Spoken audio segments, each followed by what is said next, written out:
And now, News Channel 10's 24/7 local weather first alert forecast.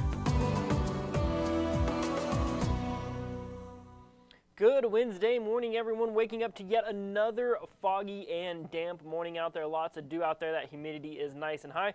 As you can see on our sky tracker shot here at the time of recording, just before the 5 o'clock hour, seeing some low-level clouds and slightly limited visibility. We're down to 2 miles in places like Pampa. You can see 2.5 in Dumas, 3 down in Tulia. So generally kind of favoring that southern part of the area, but maybe a few towns up north maybe seeing a little bit of fog as well. And we'll probably see that stick around for most of the morning hours.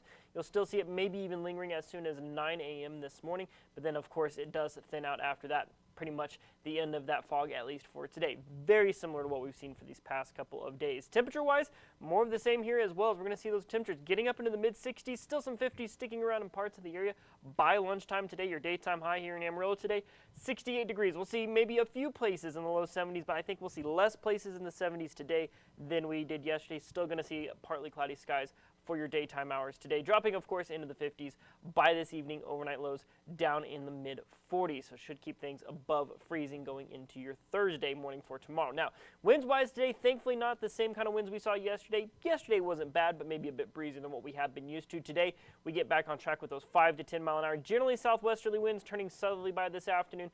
May see a rogue gust upwards of 10 to 15 miles an hour. That's really about as bad as it gets, so really pretty good news there. So talking about our next weather maker, we're going to see the first of 2 cold fronts work its way through the region. This is going to be going into your Thursday, into your Friday. That's number 1. Number 2 will be in this coming weekend going into early next week. So this first one, unfortunately, does look to be cool but dry, not bringing any moisture chances with it. Still on track to see highs dropping into the 60s, lows into the 30s and 40s. Looking at the timing of that, your wind tracker, we're going to start out Thursday morning. Now, Thursday, unfortunately, will be a bit of a breezy day out there, as we'll see southwest winds 10 to 20 miles an hour. Keep in mind, this is Thursday, tomorrow.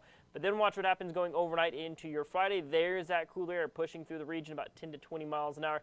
That'll drop us down a little bit.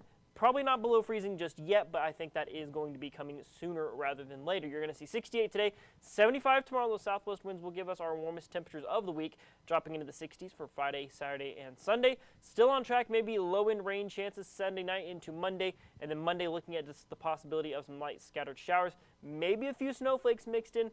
Like I said, confidence still relatively low. We're going to continue to track that as we get closer to it, but then you'll notice we'll go from those highs being in the 60s to down in the 50s, overnight lows in the high 20s, so it looks like we will freeze there Monday going into Tuesday, but it looks like the sunshine comes back out. Moisture chances do dry up as we go into the middle to late parts of next week, so those Thanksgiving plans, as of right now, look like they'll probably be on track to not really have any inclement weather affecting those plans.